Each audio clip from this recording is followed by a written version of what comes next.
I'm Jenny Burton. And I'm Johnny Burton. We want to talk about our mission trip to Brazil. 1992, we had a group from our church that went to Brazil with a medical team and a dental team and construction team. So I almost got that. You forgot about me.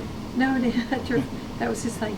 Johnny was going to help build a church on this site. It was called George Anders. Was land that the government had filled in and leveled off and gave each family a portion of this land for them to build whatever they could on their property. And most of the houses were cardboard, plywood, Whatever they could find to reclaim, basically. Right, whatever they could find to use to build a house. No floor, dirt floor, no bathrooms, no running water, nothing. Let me stick in something just a minute here. Yeah. When she said that the government had filled it in, what they did is they took marshland. On one side of the road, it was filled in and with dirt and pretty level. On the opposite side of the road was standing water for as far as you could see. And that's the water that they drank from, I think, isn't it? I think it was. Before we went, the government actually put in a bathroom and a spigot for water for the teams when we were there. We had a pharmacy set up for pharmacy. We were able to take medication over there. People there have high blood pressure, arthritis, and their health system is not where they can get all the medication that they need when they need it. So we had a tent set up for a revival, that we had services for the people at night. Of course, we had interpreters with us all the time, and we had like little trailers set up for the doctor to see patients. We did see 2 patients that had leprosy, and they thought because they had an American doctor come in and see them that they would be able to cure them. Well, of course, we were not able to do that because we didn't have the right medication to give to the patients that had this. So that was sad. But the part that I think was really interesting was Johnny's part in his construction, and you talk about the church. The church building was already started. We were there to put a roof on it and do some electrical wiring in it to get it ready to be used. And actually we were able to get it to the point where it was used one Sunday before we left. The roofing part of it is totally different than what you see here. It was shingles, kind of, that were like 12 feet long in sections. A little difficult to put up.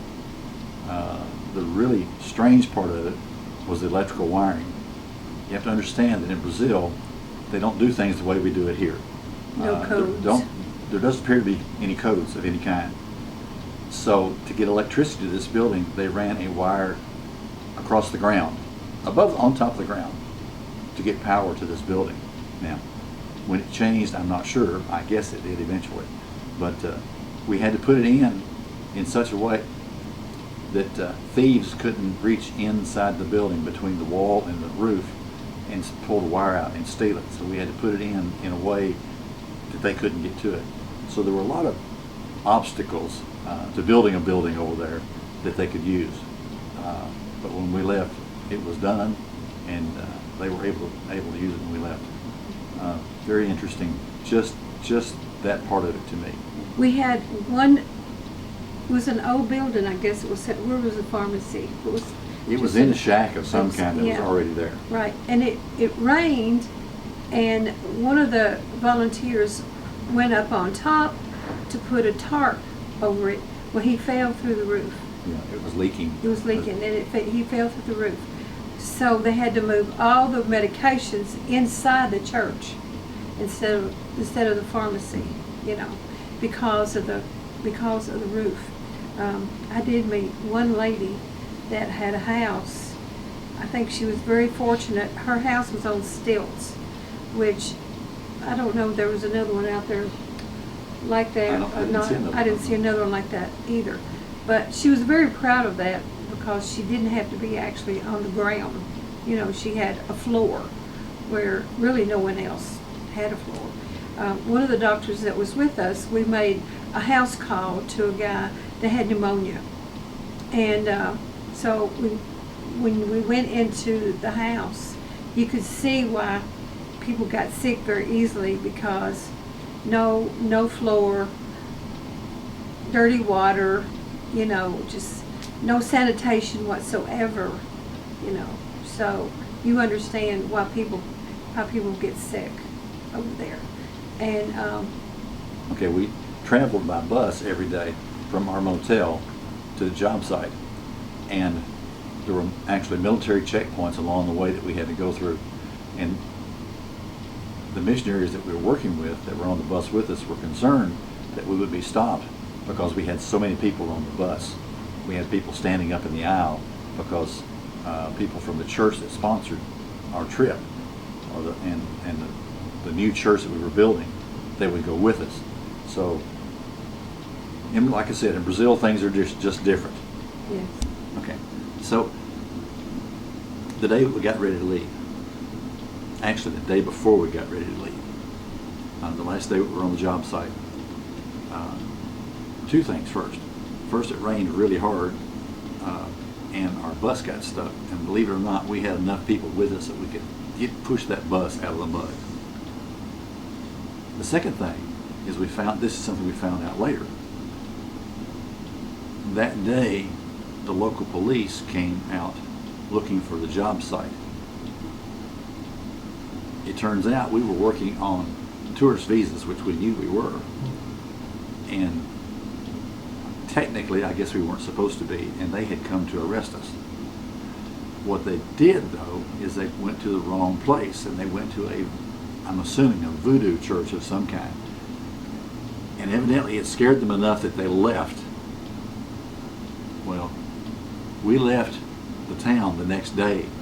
We were going to Sao Paulo, and then we were going to fly home. They went out again the next day and actually went to the church where we were working, looking for us again, because they were going to arrest us. And the reason it came up was there was an election coming up, and a local politician had helped put the water line in and the bathroom facilities for the missionaries and the people that they're working. And his opponent found out about it and told the local police to try to get the other guy in trouble. And we did find out later from the missionaries that if they had found us that day, they would have put us in jail. So it was an interesting end to that part of the trip. Right. Well, we went back to Rio, not back to Rio. Sao Paulo. That's right. Went to Rio. Because we always flew into Rio. Now, in Rio, there's a statue of Jesus, and it's called Christ Redeemer statue. And then there's also a mountain called Sugarloaf Mountain. And what you have to do to get up to Sugarloaf Mountain, you have to take 2 cable cars. One's halfway up, and then you get off, and then you get on another one, and that takes you all the way up to the top of the mountain. Well, that day was very cloudy, and there was two climbers on the side of the mountain climbing up that hill. That mountain, I mean. When we got up there, across the way is the Christ Redeemer statue. He's standing there with his arms out like this. Okay, so we're walking around. We're actually in the clouds. Walking in the clouds. Clouds are swirling around your feet and legs. So every now and then the clouds would part, and you would see the Christ Redeemer statue just in the clouds there with his arms stretched out. Like he was floating in the clouds. How because amazing. You couldn't see the ground underneath him. Right, and you could hear everybody go, look at that. You know, just like he was actually there. It was amazing. So that was basically the end of that. It was the end of that trip, pretty much. End of that. We flew out like the next day. Yeah, the next day. 23 years later, we go back personally, just Johnny and I, we go back to visit our interpreter, Arthur and Sandra. And we stay with them in Sao Paulo. And we wanted to go back where we were that time, where Johnny helped with the church, and see the town. Oh my goodness, 23 years later, they have stores, they have electricity, they Paved have streets. and paved streets, they have cars. They had none of that when we were there. Of course, a lot can happen in 23 years. So we were able to celebrate our 40th wedding anniversary that Sunday in that church that Johnny helped build.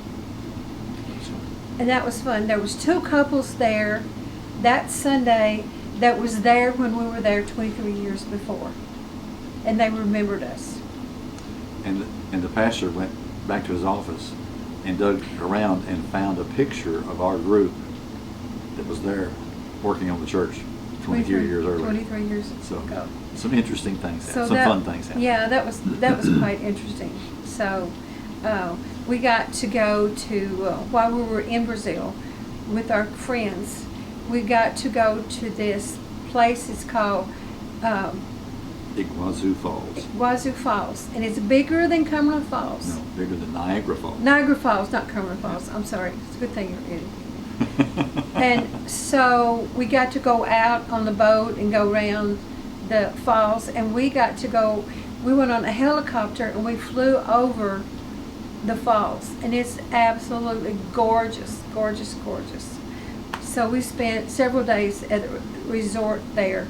I can't remember the name of the town. Then I can't remember. I can't remember, but it's very, very nice. In Brazil, you have to fly from town to town because the roads are not very good, and it's very dangerous for, especially for Americans, because it's obvious that we're Americans, you know. So I did go one time after that on another medical trip where not sure I want to tell this. Don't tell me. No.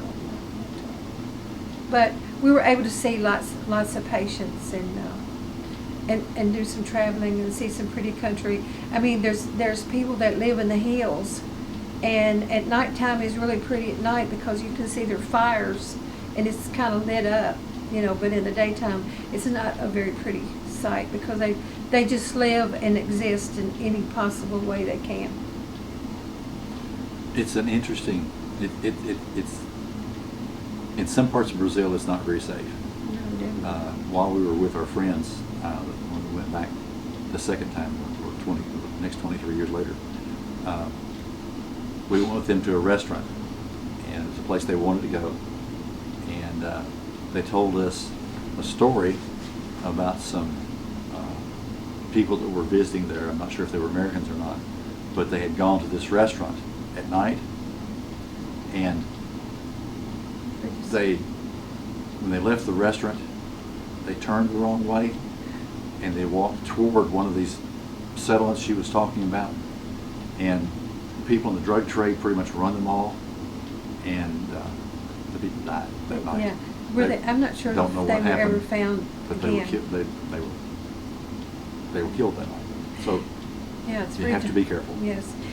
We felt really safe because one of the family members of Arthur is a federal policeman, and we stayed with him and his wife and their apartment. It was really funny staying with somebody that speak absolutely no English and try to communicate, you know, with each other is really, it's funny, it's comical. You know, you try to do I tried to use the translator on my phone, and something came out about an elephant, and Flying through a window. I never said that, and we had a kick out of that. But one of the teams that we went through the next year, we went, and some of us wanted to go across from our hotel into Copacabana Beach. You've heard of it, I'm sure.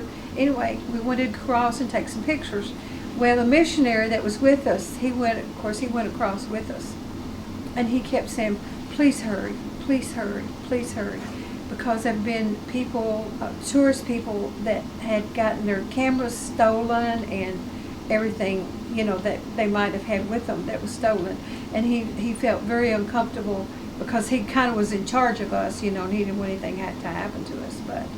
But of course, there was a lot of people on the beach, but you didn't know who was good and who was bad.